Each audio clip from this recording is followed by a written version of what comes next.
What is going on, my broskiis? My name is Toadskii, back again, here to bring you guys yet another One Piece Treasure Cruise video. And in today's video, we're doing a prep video regarding the Kizuna Clash, Pirate Alliance Kizuna Clash versus Kuzan. Now, unfortunately, there's no free-to-play Kizuna character this time around, and this is the first time in a very long time since they've done that, because they've done ones previously where, you know, they release a new character and then it takes like multiple Kizunas to get all the limit break materials for the character. I don't know why they decided to go out of their way to just not release a brand new free-to-play character. Maybe this brand new update has been taking up so much of their time, or, you know, the anniversary celebration is taking up a lot of their development space. I mean, maybe, but that's not really an excuse, in my opinion, not to just make one unit, even if the unit is bad, just to have a new free-to-play unit available. I don't know why they didn't do it. But in this Kizuna, you can get your hands on the materials to super evolve Kuzan, and Kuzan is a very good super evolution, especially with the limit break expanded captain effect. Absolutely amazing. So we have this image right here, which was data mined via the worst generation. Thank you very much to those data miners, which is just has the Japanese version of the guides that is actually listed in game. Now, unfortunately, the amount of turns for each gimmick is not listed here, so we don't know everything. We also don't know the typing of the boss. These are people's guesses, but honestly, this one here, I don't think this one is a Psy boss. I think this one is Dex. I think this one is Quick, but in no way this is a Psy boss. There's just no way. So we'll go through all of the translations, and I'll show you guys just some teams that that I've come up with in order to take them on. Obviously, we're building, you know, more accessible teams, but of course, I haven't figured out my own personal teams for this yet. But when I do, I'll bring you guys a video or multiple videos over the coming days. So the first one here, the first boss, this is the one where they think it's going to be a Psy boss, which I completely disagree with. Cooldown reduction for only Powerhouse and Free Spirit. So this is also something that's changing in this Kizuna. I sincerely hope that this is only available in this Kizuna, but they're only giving cooldown to 2 types of units. Typically, it's like 3 classes or 3 colors.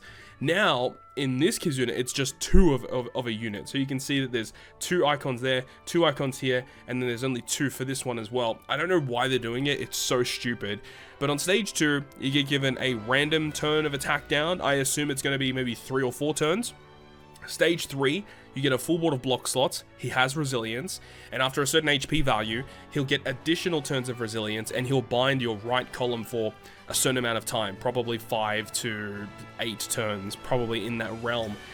This is a pretty easy boss in terms of gimmicks, because with the brand newly released Legend Drake, if you just use him as a captain, ideally as a friend captain, because he is going to be a ticket booster in the event, his captain effect does end of turn damage, so it allows you to just use him to get around the resilience, which means you just need a block orb remover and you need bind removal. That's basically it if you're using Drake as a friend captain. Remember that if you are doing that you need to build a full powerhouse team, because those are the characters that receive cooldown. Also, interestingly enough, so they also give super swap reduction to powerhouse and free spirit characters, and this is why I also don't think that this is a Psy boss, because I think that they want you to use Legend Frankie.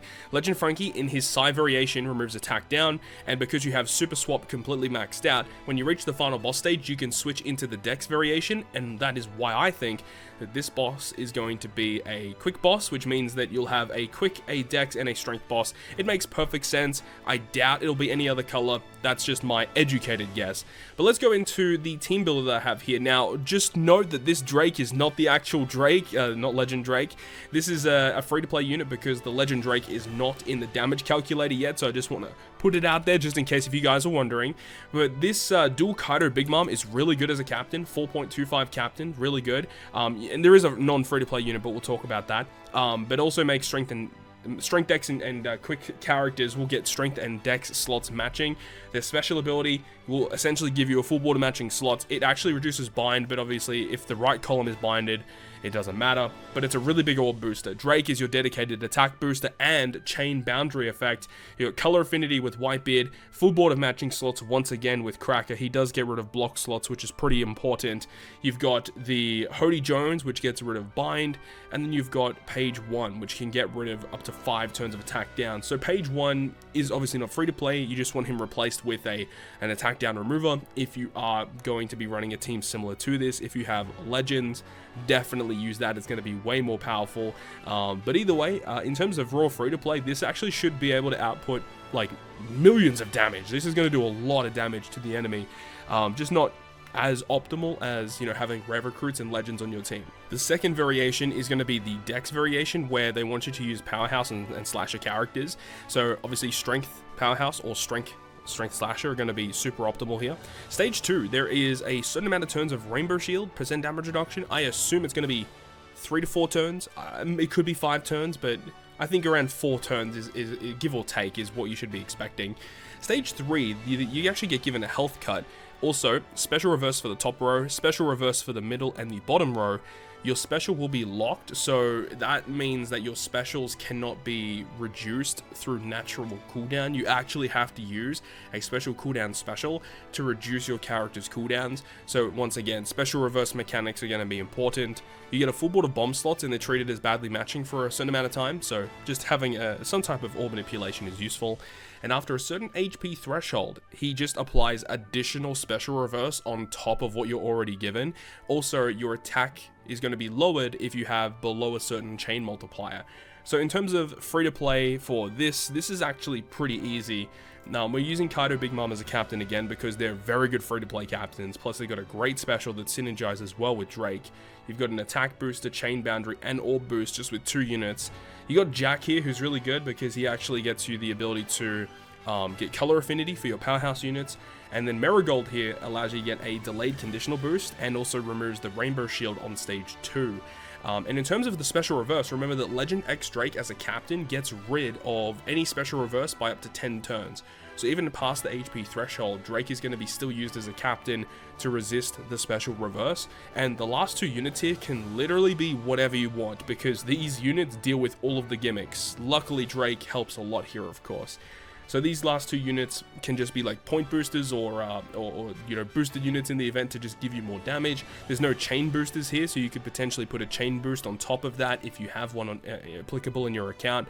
There's a lot of different options that you could go down, but yeah, this is a pretty easy team to build. And then the final variation is going to be versus a strength boss, which we assume, and cooldown reduction only given to strength and quick units, which sucks.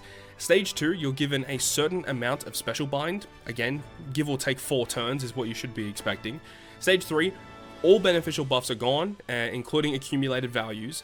Immunity other than defense down. So basically, you're allowed to apply a defense down effect on this stage, which is actually kind of cool. You also damage threshold and an increased defense, so that's pretty annoying in the fact that there is blue and threshold. And again, this is probably going to be 5 turns. That's what I would be expecting. If it's more than 5 turns, that'd be crazy. I'm fully expecting 5, but there is an interrupt here. The fact that there's really annoying interrupts of slot change and color affinity boost. So if you do any of those things, bad things will happen to you. We don't know what actually happens, but we just know that if you do one of those 2 things, bad things happen. And also, after a certain HP threshold, you're given paralysis for a certain amount of turns. Probably 5 is a pretty safe guess. So this is probably the most annoying boss to take on just in terms of overall gimmicks. There is just a lot to take in. So this is the team that we have here. This is a pretty awkward one because we are using some pretty weird units, right? So we have the Don Chinjiao, which is kind of nice because he enables us to get rid of the paralysis in the final boss stage. And then the combination of the Sea Monster and the Oars character, these 2 will actually get rid of both the threshold and the increased defense. We've got the Arturo Doji, which gets rid of special bind.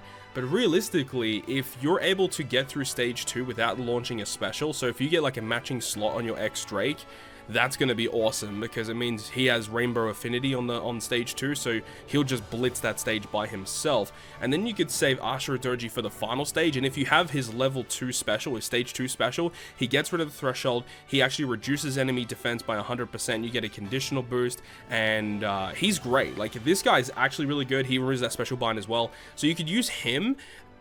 Though it really comes down to if you're able to get through that stage and also get him ready for the final boss stage. Do note as well that this ulti here is not this ulti specifically. This is just referring to Treasure Map ulti that just came out, not in the damage calculator once again. But she's good because you can use her special on stage 2, and when you move on to stage 3, you actually get given a color affinity boost. It's for your powerhouse characters. So considering the whole team is powerhouse, everyone will get type advantage aside from the treasure map ulti, because she is not super effective. She is a strength character, so that doesn't work too well. But realistically, as I mentioned a bit before with Ashura Doji, if you can save him for the final boss stage, use his special there, you still need a paralysis removal, so you could use him there as well. But then that would mean that you could actually replace these two units for like a better orb booster and something else. Remember that not to use any special that does orb changing, because that will trigger the interrupts, and that's why Drake is so good as a captain here, because he will naturally give you a lot of slots. I am using Shark Superb ship here, but realistically you could probably use the Zunisha ship to make recovery and tandem slots matching, and then with his super type special, that also will allow you to get his more slots, basically be treated as beneficial to your crew. So that's the way that we're getting around the slots as well. But this one's a really difficult boss fight, just because there are just so many different gimmicks that you have to take into consideration. So I know this is a relatively brief video. I'm still working on my own personal teams, but I wanted to make sure I got something out to you guys, just so you guys can know what to expect for the upcoming Kizuna Clash versus Kuzan. You can get your teams prepped and ready to go. And as I said, you know, I'll be prepping a couple of different teams for this upcoming Kizuna Clash, and I'll show you guys what I've got cooked up tomorrow when the actual event goes live. So I'm looking forward to that. Hopefully you guys enjoyed the video today, and if you guys did enjoy the video, make sure you go ahead and leave a like. And if you want to stay up to date with all the content that I post, including more One Piece Treasure Cruise content, make sure to hit the subscribe button down below. But on that, guys, I'll see you guys within the next video.